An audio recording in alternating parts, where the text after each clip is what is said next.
지난 시간에는 미가엘과 용의 전쟁을 우리가 봤습니다. 그래서 이제 그 전쟁, 영적인 전쟁을 지금 설명해 주고 있는 그 부분을 이제 지나가고 있는데, 오늘은 여자와 용의 전쟁입니다. 지난 시간에는 미가엘과 용의 전쟁이었고, 오늘 요한계시록 12장 13절부터는 이제 여자와 용의 전쟁에 대해서 우리에게 이제 말씀해 주십니다. 결과만 우리가 먼저 볼까요? 미가엘과 용의 전쟁에서는 누가 승리합니까? 당연히 미카엘이 승리합니다. 미가엘은 예수 그리스도를 예표하는 인물이라고 말씀드렸습니다. 다니엘서에 나오는 그 말씀을 우리가 상고해 봤었고, 예수 그리스도께서 사탄의 권세를 완전히 멸하시고 승리하시는, 그래서 미가엘과 용의 전쟁, 이렇게 이제 우리가 봤는데, 오늘은 여자와 용의 전쟁입니다. 이것은 하나의 이제 이야기 형식으로 이렇게 돼 있기 때문에 이것을 보통 우리가 표현할 때 내러티브 본문이다 이렇게 표현하는데, 이야기 형식으로 이렇게 전개가 되기 때문에 이야기에는 어떤 게 있습니까? 도입 부분이 있고 기승전결 이런 형태가 있죠. 그러니까 클라이막스가 있고, 이제 도입이 돼서 싹 사건이 전개가 되다가 클라이막스가 딱 있고 결말이 어떻게 되는가 이렇게 나오는 이런 형태들이 보통 이제 내러티브 본문들인데, 오늘 그 여자와 용의 전쟁도 바로 이렇습니다. 여자하고 용이 어떻게 이제 전쟁이 시작되는가 해서 전개가 어떻게 되고, 그리고 그 절정이 어떻고, 우리가 짧은 5절이지만 내용이 아주 풍성하게 들어 있습니다. 그래서 절정 15절부터 16절이 이 절정이고 17절이 결말입니다. 이제 13절은 이제 도입, 그리고 14절은 전개 이렇게 이제 되고, 15, 16절이 절정, 그리고 17절이 결말, 이렇게 이제 5절이 여자와 용의 전쟁을 설명해 주고 있습니다. 물론 함의된 의미가 굉장히 중요한 진리의 말씀이 이 안에 들어있죠. 13절에 보면 용이 자기 땅으로 내쫓긴 것을 보고 남자를 낳은 여자를 박해하는지라 그랬습니다. 자, 이제 하늘에 전쟁이 있었죠. 미가엘과 용의 전쟁이 있었어요. 그런데 그 결과가 어떻게 됐습니까? 용이 하늘에서 쫓겨났어요.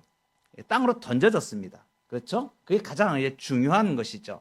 그러니까 자기의 권세를 지금 잃어버린 겁니다. 참소하던 권세, 하늘의 권세를 완전히 예수 그리스도의 능력으로 다 이제 뺏겼기 때문에 이 용이 지금 땅으로 던져져서 그 내쫓긴 것을 보고 이제 남자를 낳은 여자를 박해하는지라 그랬습니다. 이제 공격의 대상이 지금 어떻게 된 거냐면, 처음에는 원래 용은 이 아이가 해산하기 전에는 그 해산할 아이, 그 아이를 삼키려고 그랬던 거예요. 목표가 여자가 아니었죠. 그런데 지금 이제 하늘에서 미카엘과 전쟁에서 지고 땅으로 쫓겨 내려와서 지금 이제 누구를 공격하려고 그러면 여자를 공격하려고 그러는 거예요. 여자는 우리가 12장 처음 들어오면서 여자가 어떠한 그 의미를 갖는지를 설명을 했었습니다. 그죠? 그래서 해를 입은 여자 이렇게 설명했었죠. 그 다음에 면류관을 가지고 있죠. 다리, 그 발 아래에는 다리 있고 머리에는 12별의 면류관, 12장 1절에서 우리가 봤던 이 여자. 이 여자는 뭘 상징한다 그랬습니까?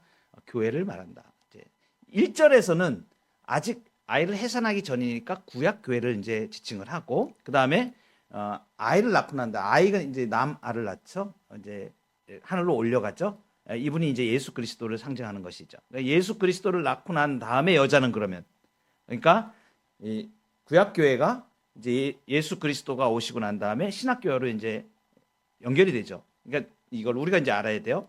구약 교회는 언약으로서의 공동체 이스라엘을 말하는 거예요. 하나님의 언약, 그러니까 하나님께서 이제 구원의 언약을 그 민족을 통하여서, 이스라엘을 통해서 이렇게 하셨는데, 그 이스라엘이 이제 완전히 아브라함의 자손이 영적인 이스라엘, 예수 그리스도가 오신 이후에 예수 그리스도를 믿는 자들이 이제 영적 이스라엘이 된 거죠.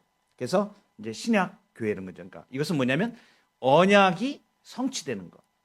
구약 때에는 그러니까 언약, 약속이고, 그리고 예수 그리스도가 오시고 난 다음에는 성취가 되는 거죠. 그러니까 우리는 지금 성취 시대에 예수 그리스도로 구원을 완전히 성취하는 성취 시대의 공동체인 것이에요.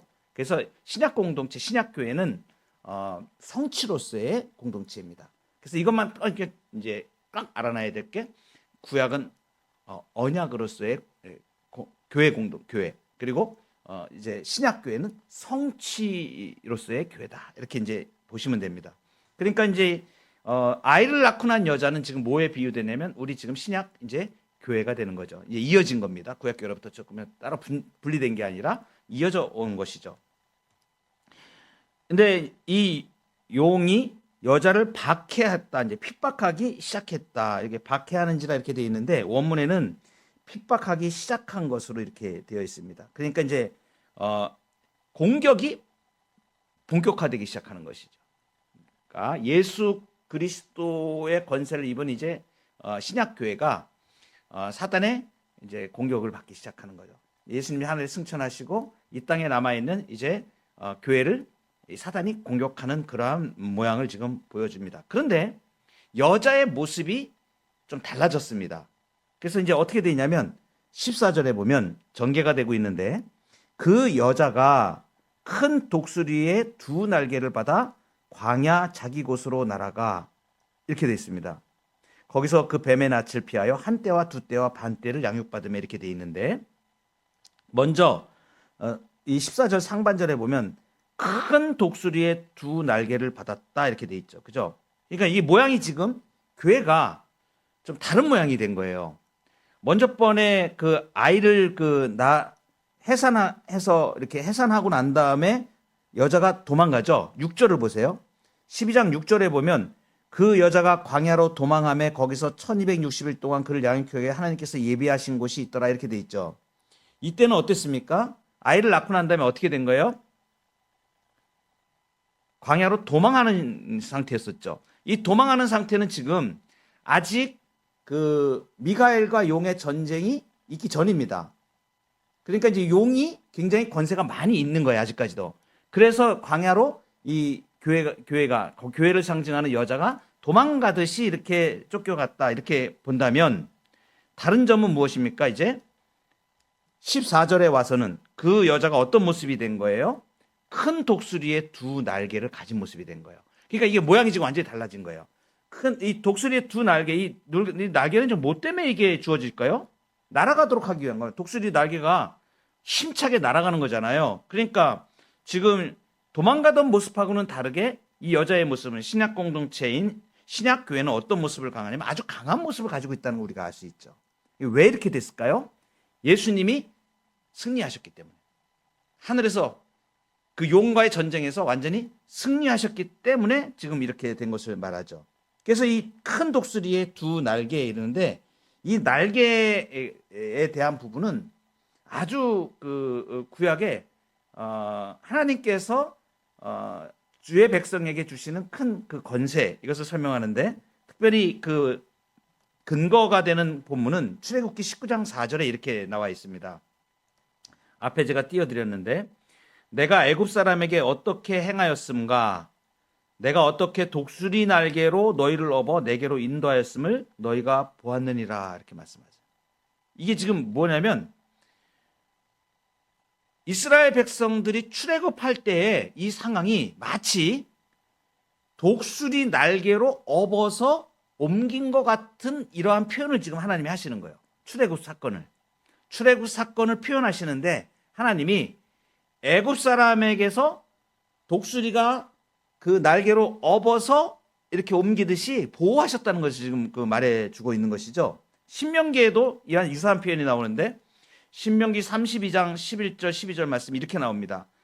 마치 독수리가 자기의 보금자리를 어지럽게 하며 자기의 새끼 위에 너풀거리며 그의 날개를 펴서 새끼를 받으며 그의 날개 위에 그것을 엎는 것 같이 여호와께서 홀로 그를 인도하셨고 그와 함께한 다른 신이 없었도다. 이게 보면 어미 독수리가 새끼를 날개로 업어서 이제 공중을 샥 날아서 안전한 곳으로 싹 옮겨가는 이 형태의 모습을 지금 보여주고 있는 것입니다. 이게 뭐냐면 하나님께서 교회를 사탄의 억압과 이 공격으로부터 구속하시고 안전하게 보호하신다라는 의미를 가지는 것이에요. 이처럼 여자가 큰 힘을 가진 독수리로 이제 비유되니까 이것은 바꿔 말하면 뭐냐면 오늘날 신약교회 우리가 교회가 권세를 가지고 있다는 거예요. 예수 그리스도의 능력의 권세를 가지고 있다는 것을 말하는 거예요. 이것이 얼마나 중요하냐면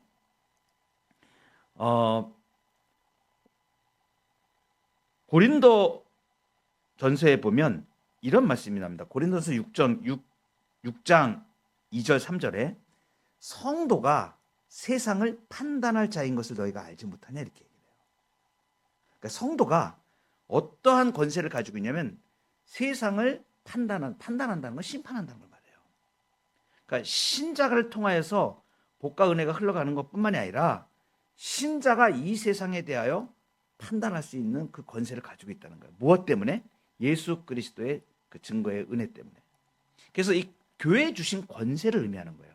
이 교회, 즉 우리 신자들에게 주어진 권세가 이렇게 막중한 걸 알고 이 땅에서 예수 그리스도의 권세를 행사해야 될 것을 말하는 거예요. 우리가 천사를 판단할 것을 너희가 알지 못하느냐. 고린도전서 6장 3절에 나오는데 이것은 세상을 판단할 뿐만 아니라 천사도 판단할 수 있는 권세를 가지고 있는 엄청난 권세를 우리에게 교회에게 주신 것을 말합니다. 거기 보면 14절에 거기서 그 뱀의 낯을 피하여 한 때와 두 때와 반 때를 양육받으며 그런데 어디로 지금 날아갔습니까? 광야로 날아갔죠. 광야에 대해서는 우리가 설명을 했었습니다. 광야는 척박한 곳이긴 하지만 실제로 그 의미는 어떤 것입니까? 출애굽 시대에 이스라엘 백성들을 건져내서 광야로 인도해 가셨지 않습니까? 이것은 뭘 말하냐면 다시는 악의 세력이 따라오지도 못하고 쫓아오지도 못하고 해하지도 못하게 어디서 다 수상시켜버렸죠? 홍해에서 다 수상시켜버렸잖아요.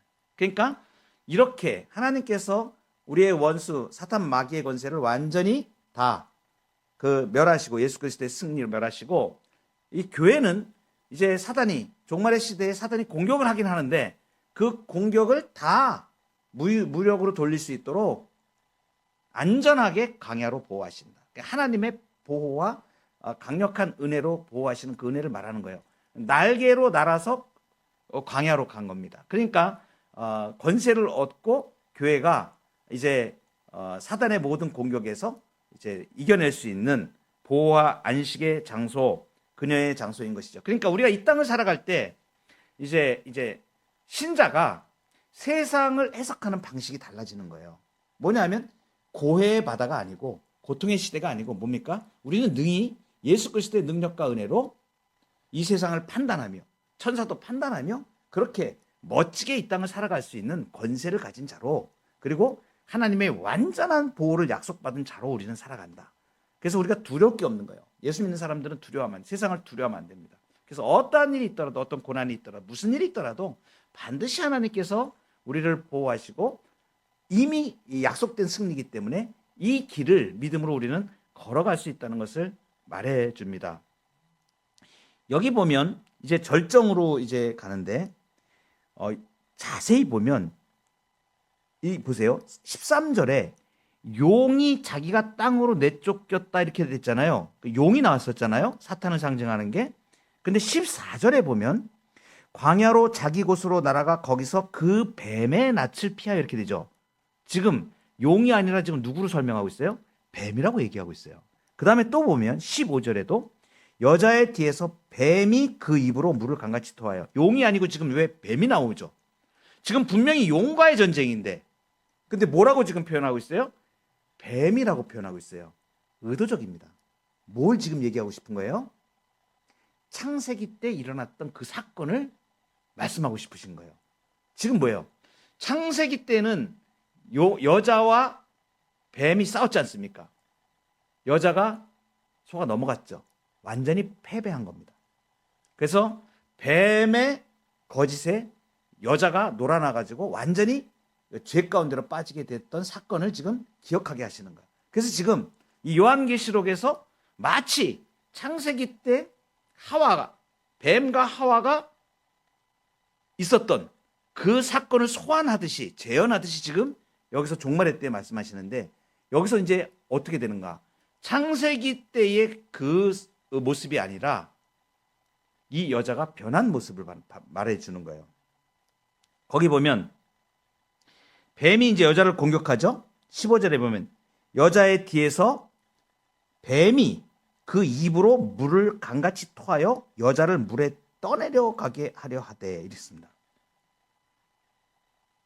뱀이 그 입으로 물을 강같이 토하여 이렇게 나오죠. 그죠? 그런데 어떻게 되냐면 16절에 땅이 여자를 도와 그 입을 벌려 용의 입에서 토한 강물을 여기 지금 용이라고 나오죠. 지금 분명히 15절에는 뱀이라고 그랬는데 지금 이제 16절에 와서는 이 뱀이 누구라고 지금 말하는 거예요? 용이라고 말하는 거죠. 땅이 여자를 도와 그 입을 벌려 용의 입에서 토한 강물을 삼키니. 지금 이게 지금 용과 뱀이 지금 계속 반복적으로 쓰이고 있죠. 같은 실체인데 특별히 뱀이라고 얘기할 때는 창세기 때의 일을 말하는 것입니다. 자, 뱀이 공격을 했어요. 여자를. 어떻게 공격을 했다고요? 뒤에서 물을 쏟아 그 입으로 물을 강같이 토해서 쓸어 내려가려고 한 거예요.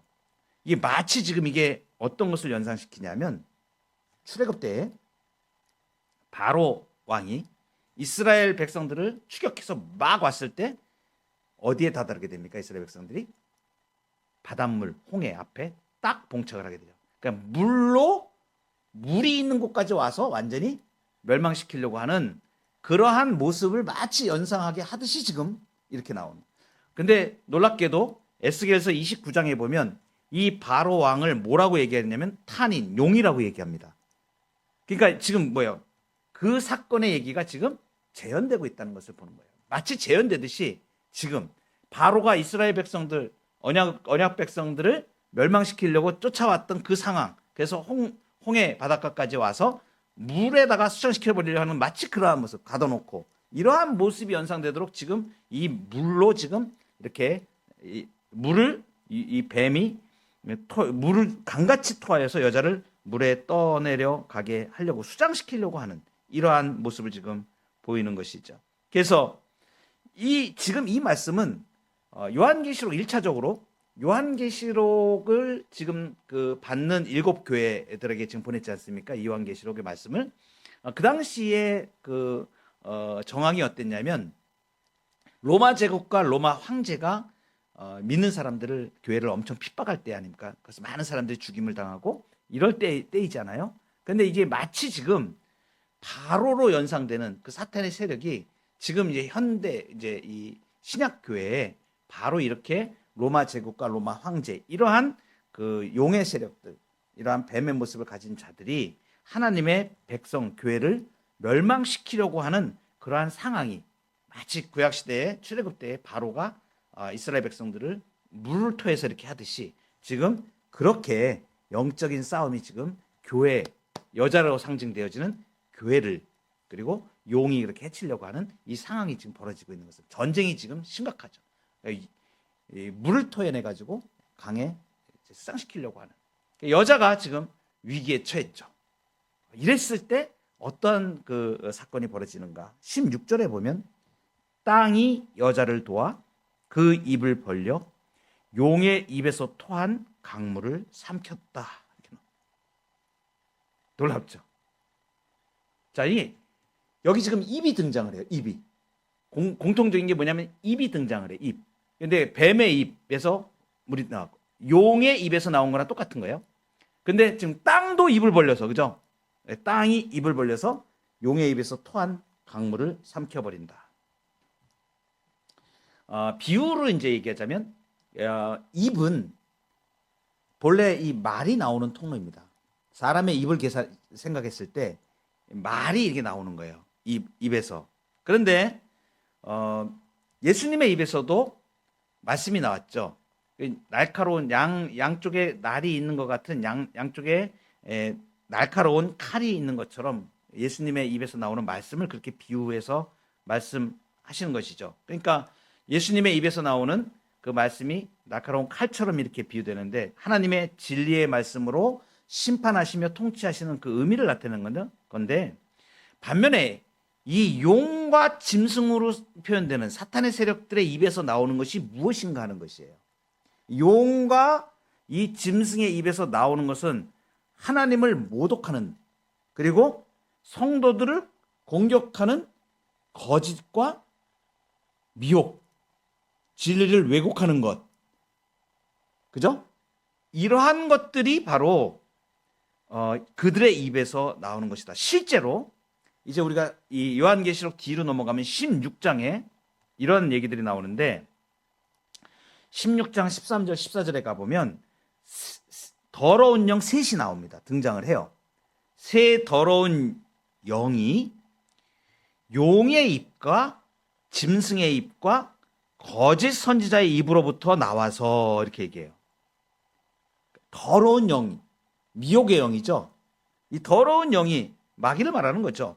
용의 입과 짐승의 입과 거짓 선지자의 입으로부터 나와서 성도들과 전쟁을 위해서 온 세상의 왕들을 미혹하는 사건이 나오는 거 봅니다. 그게 그 입에서 나오는 거예요. 용의 입, 짐승의 입, 거짓 선지자의 입. 이게 뭐예요? 지금 전부 다 미혹, 비진리, 진리를 왜곡하는 것들, 이단 사상들, 이런 것들이 지금 이 용의 입과 짐승의 입과 사탄의 세력들로부터 나온다는 거예요. 그러니까 이게 뭘 말하는 거예요? 지금 하나님을 대적하는 그러한 모든 사상, 진리를 왜곡하는 그런 이단들, 이런 것들이 그 마귀의 하수인들을 통해서 나온다는 거죠. 정치 지도자일 수도 있고, 그죠? 짐승같이 세워놓은 악의 세력들일 수도 있고. 그래서 이 로마 시대 때 보면 황제가 자기를 섬기게 만들고 거기에 절하게 만들고 자꾸 이렇게 믿는 자들을 자꾸 핍박하고 이것이 정상적인 거라고 막 이렇게 강요하고 막 이렇게 이제 하고, 또 거짓 선지자들이 나와서 진리를 왜곡하고 막 이런 일들이 막 일어나는 거죠. 이게 이제 입에서 나오는 거예요. 이게 지금 용이 뱀이 공격하는 이러한 형태들을 지금 우리에게 영적으로 말해주는 것이죠. 땅의 입이 용의 입에서 나오는 걸 삼켜버린다. 그래서 16절에 땅이 여자를 도와 그 입을 벌려 용의 입에서 토한 강물을 삼킨다. 이것은 뭐냐면 피조물을 통해서 하나님께서 질서를 통해서 바로 잡으시는 것을 말하죠. 원수의 세력들을. 그래서 피조물을 통해서 하나님의 백성을 도우는 것. 이게 질서의 하나님께서 용이 자행하는 이 무질서의 정황에 하나님께서 개입하셔서 그 미혹들과 이러한 것을 이겨낼 수 있도록 하나님께서 교회를 보호해 가시는 것을 말합니다. 자, 이제 결말로 넘어가겠습니다. 17절에 보면 그래서 어떻게 됐는가? 17절, 용이 여자에게 분노하여 돌아가서, 이렇게 됐죠. 자, 누가 이제 이기게 된 거예요? 뱀과 용이 강물로 여자를 해하려고 했지만 땅이 입을 벌려서 하나님의 능력으로 교회가 보호되고 여자가 보호되고, 그렇죠? 그리고 사단이 더 이상 이제 공격하지 못한다. 그러면 여자와 용의 전쟁에서 지금 누가 이기게 된 겁니까? 여자가 이겼어요. 그러니까 공격을 했는데도 용은 이제 이게 먹혀 들어가지가 않는 거죠. 전쟁에 이제 이렇게 되니까 17절에 용이 여자에게 분노하여 돌아가서 그 여자의 남은 자손 곧 하나님의 계명을 지키며 예수의 증거를 가진 자들과 더불어 싸우려고 바다 위에 모래 위에 서 있더라. 이렇게 됐습니다. 자, 이제 대상이 누구로 가냐면 여자의 남은 자손. 여자의 남은 자손이 뭘까요? 결국은 여자는 이제 교회 전체, 집합적인 교회 전체를 이렇게 상징하는데, 그 자손들이라고 이렇게 표현되어질 때는 개별적인 신자 개개인을 이렇게 지칭하는 그러한 것으로 볼 수가 있습니다. 그러니까 이게 뭐냐면 여자의 후손의 남은 자들은 그리스도인 전체를 지금 가리키는 거예요. 근데 여러분, 이 표현이 참 재밌습니다. 왜 이렇게 됐냐면 창세기 3장 15절에 보면 여자의 후손이 나오죠. 창세기 3장 15절에 여자의 후손이 나와요. 그 여자의 후손과 동일하게 지금 이 요한계시록에서 말씀해 주는 것이 예수 그리스도의 백성들을, 전체 그리스도인들을 상징하는 그러한 표현으로 동일하게 여자의 남은 자손 이렇게 표현한 게 여자의 후손이라는 얘기입니다. 이것은 뭐 예수 그리스도의 백성들을 말하는 거예요. 그러니까 지금 이제 이 남은 그리스도인들과 이제 전쟁이 남아 있다. 그러니까 미가엘과의 전쟁에서 용이 패퇴했고, 그리고 하늘에서 권세를 다 뺏겼고, 그리고 이 땅에서 교회를 해하려고 여자를 공격했지만 그것이 무의로 돌아가고 실패하고 말았죠. 그 이제 아직 전쟁이 다 끝난 건 아니다. 아직도 남아 있다. 최후의 전쟁이 일전이 남아 있는 것이죠. 그래서 여자의 후손, 그리스도의 남은 백성들과 이제 전쟁을 하게 되는데, 이 여자의 남은 자손을 설명할 때 이렇게 설명을 해요. 17절에 보면 하나님의 계명을 지키며 예수의 증거를 가진 자들이다, 이렇게 말합니다. 이게 뭡니까? 이제 이 마지막 시대에 하나님의 계명을 지킨다.